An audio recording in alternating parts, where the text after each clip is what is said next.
Bonjour. Théodore Adorno, note sur la littérature. Adorno, avec Walter Benjamin et Herbert Marcuse, principale figure de l'école de Francfort. Le domaine littéraire ne saurait être l'application d'une philosophie. Il est lui-même philosophie et connaissance de la société, car il est investi d'une fonction de connaissance. C'est dans l'art que se révèlent les enjeux sociaux, le rapport de l'individu à la société. Goethe, destiné à voir les choses illuminées, non la lumière. Comprendre et éplucher ce que l'auteur a voulu dire, les émotions de l'auteur s'effacent dans le contenu objectif qu'elles saisissent. Le mauvais essai raconte des personnages au lieu d'ouvrir l'accès à la chose. L'essai réalise la mise en doute de son droit absolu. Il tient compte de la non-identité de la conscience. Mettre l'accent sur le partiel face à la totalité. Montaigne a ressenti quelque chose de semblable lorsqu'il a donné à ses écrits la dénomination étonnamment belle et adéquate d'essai. L'essayiste rejette ses propres espoirs orgueilleux. L'essai remet en cause le mépris envers ce qui est produit historiquement comme objet de la théorie, abolissant le concept traditionnel de méthode. L'essai est la forme de la catégorie critique de l'idéologie. Le roman traditionnel s'incarne de la façon la plus authentique chez Flaubert, technique de l'illusion.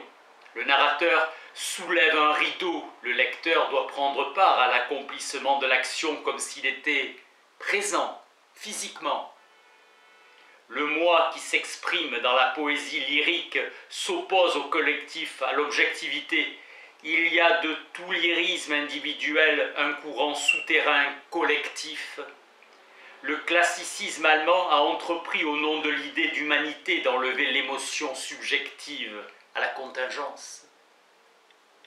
La théorie du surréalisme établie dans les manifestes de André Breton met en relation avec le rêve, l'inconscient, avec les archétypes jungiens. Le moment subjectif est dans l'acte du montage. Valéry veut dire par l'homme total, l'homme non divisé, celui dont les réactions et les facultés ne sont pas coupées les unes aux autres, ni aliénées selon le schéma de la division sociale du travail. Valéry, esthète décriée, il faut lui reconnaître une compréhension plus profonde de l'essence sociale de l'art. Il dit que l'homme vraiment fort est celui qui sent le mieux que rien n'est donné, qu'il faut tout construire. La forme est une décision motivée. Conception de Valéry qui s'élève contre l'idée de génie enracinée dans l'esthétique allemande depuis Kant et Schelling. L'art dépasse l'art même et s'accomplit dans la vraie vie des hommes. Balzac incarnait les forces de production de la bourgeoisie à la veille de l'apogée du capitalisme. Balzac sait bien que la connaissance va plus loin que la simple motivation par le profit. Il devine que le secret de l'amitié, c'est l'élément maternel. Il vouait un amour particulier aux Allemands. Plus il s'éloigne du monde, plus il s'attaque à sa réalité en le créant. Ce qui anime ces romans, c'est la tension entre les passions humaines et une conception du monde qui a tendance à ne plus tolérer la passion qui dérange, la machinerie. L'aspect romantique de son œuvre provient subjectivement d'un retrait par rapport à l'histoire. Balzac étudie toutes les nuances de l'avarice. Il est libéré de l'illusion bourgeoise, selon laquelle l'individu serait essentiellement pour soi. Le bon sens est toujours en alerte pour repousser la tentation de l'esprit. Engels a célébré le réalisme de Balzac, l'esprit universel selon Hegel. Le grand mouvement de l'histoire, c'est l'avènement de la bourgeoisie capitaliste.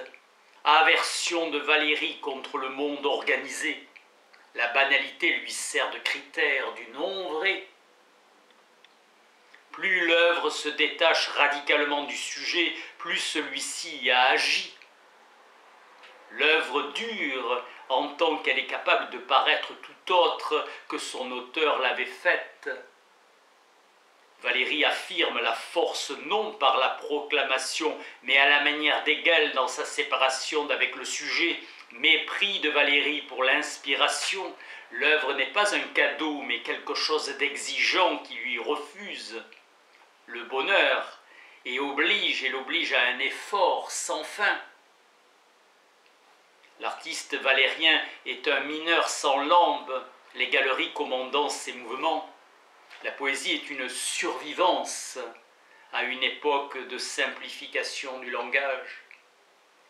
L'œuvre d'art devient plus qu'elle n'est. L'indéfinissable, c'est ce qui est inimitable. Valéry voit la pensée souillée par un calcul marchand. Ce qui a le plus de valeur ne doit rien coûter.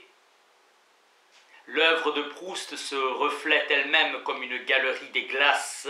Le snob démontre que l'amour est détourné de l'immédiateté de la personne vers les relations sociales. L'antithèse du snob est le proxénète, son métier étant en rapport étroit entre le sexe et le profit. Le proxénète socialise le sexe, le snob sexualise la société. Proust décrit la vie dépourvue de sens, il cherche à reproduire la vie. Anatole France lui servit de modèle. George Lukács applique en matérialiste dialectique la catégorie de la réification comme principe de la problématique philosophique. Il prétend avoir une pensée radicalement historique, immanence du sens, vieille idée qui lui est chère. Il conçoit l'art comme une forme de la connaissance qui ne s'oppose pas à la science, comme l'irrationnel. La solitude en tant qu'a priori de la forme est un pur paraître. Goethe prêchait le renoncement. Je me garde superstitieusement d'écrire le titre d'un ouvrage avant d'en avoir au moins terminé le plan. Les anciens qui craignaient la jalousie des dieux considéraient les titres des œuvres comme tout à fait négligeables. Lessing remarque que le titre est la gloire de l'œuvre, c'est leur révolte impuissante et téméraire contre le sort qui frappe toute gloire. En dépit de toute canonisation, on ne dispose d'aucun dictionnaire de Marx. La philologie est complice du mythe. Elle bloque les issues. J'ai appris que Kant est une sorte d'écriture codée où l'on peut déchiffrer la situation historique de l'esprit. Siegfried Kracauer me présentait la critique de la raison pas seulement comme le système de l'idéalisme transcendantal, mais aussi comment les moments objectifs et ontologiques y affrontent les moments subjectifs et idéalistes. Kracauer rappelle que la pensée, en regardant derrière soi, ne doit pas oublier ce dont elle s'est nécessairement débarrassée pour devenir une pensée. L'Amérique s'est montrée supérieure à beaucoup de pays européens de l'époque hitlérienne, dans la mesure où elle a donné à tous les émigrants la possibilité de travailler sans les maintenir dans un statut d'assistés permanent. La catégorie du choix kierkegaardienne, à l'origine, reprend chez Sartre l'héritage de la parole du Christ, qui n'est pas avec moi et contre moi. Mais dans son contenu, sans son contenu théologique concret, Sartre n'attend pas de la littérature qu'elle change réellement le monde. L'écrivain est soumis à une obligation précise, celle de la chose, et non celle du choix. Même le slogan national-socialiste, le sacrifice seul est libérateur, pourrait recouvrir l'idée du choix en soi. Chez Brecht, le démontage du personnage du chef se prolonge par la construction des rapports économiques et sociaux à l'intérieur desquels le dictateur agit. Il serait barbare de vouloir encore écrire de la poésie après Auschwitz exprimant en négatif l'impulsion qui anime la littérature engagée. Devant le tableau Guernica de Picasso, un officier allemand demanda si c'était lui qui avait fait ça. Et Picasso répondit « Non, c'est vous ».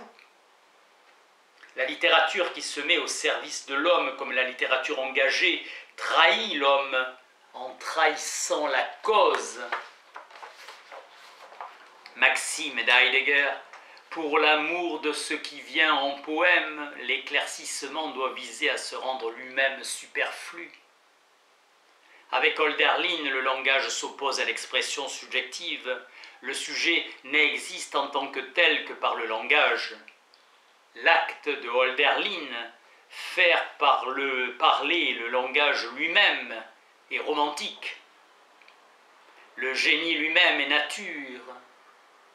Le langage de Goethe se crée en même temps que son contenu. Walter Benjamin mourut victime de la persécution nazie. Ses pensées ont une couleur lumineuse. Ce qu'il écrivait donnait l'impression d'être issu du mystère. Ses thèses ne s'appuyaient pas sur une révélation, mais sur une expérience différente qui ne respectait pas les limites et les interdits devant lesquels la conscience bien dressée s'incline ordinairement. Sa méthode spéculative rejoint la méthode empirique. Benjamin a toujours disposé d'une capacité de donner des définitions avec une rigueur désuète. Renoncement au travail philosophique sur toute immédiateté de l'existence, concept d'image dialectique qui se voulait objectif et non psychologique. Sa philosophie est inhumaine. L'homme est son lieu et le théâtre de son activité. Un des premiers à remarquer l'antagonisme qui fait que l'individu pensant de la bourgeoisie est devenu problématique jusqu'au tréfonds de lui-même, seul le sacrifice de la vie fit de Benjamin cet esprit que faisait vivre l'idée d'une condition dépourvue de sacrifice. Schiller conclut par les vers « La vie est grave, l'art est gai », paraphrasant Ovide. C'est justement par son édifiante futilité que l'art est intégré dans la vie bourgeoise et soumis à elle comme une contradiction qui la complète. L'absence de finalité de l'art, c'est sa façon d'échapper aux contraintes de la conservation de soi, mais l'art pris dans ses formes de la réalité sociale afin de la modifier est pris dans des contradictions insolubles. L'art oscille entre gravité et gaieté, échappant à la réalité mais étant malgré tout imprégné d'elle. L'art n'existe que par cette tension. Le bonheur est dans le langage qui va au-delà du simple étant. Le rapport entre la gravité et la gaieté de l'art obéit à une dynamique historique.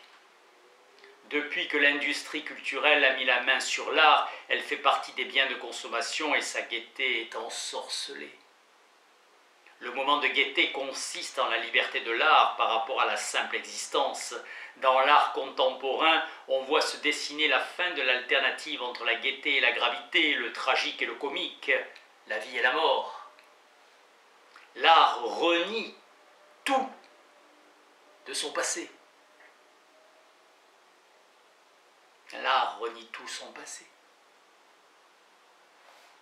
Le contenu de vérité de la joie semble aujourd'hui inaccessible, le tragique se décompose car il revendique le sens positif de la négativité, celui que la philosophie a appelé la négation positive. L'art avance dans l'inconnu comme plongé dans le néant dont les œuvres d'art avancées décrivent les figures. Merci.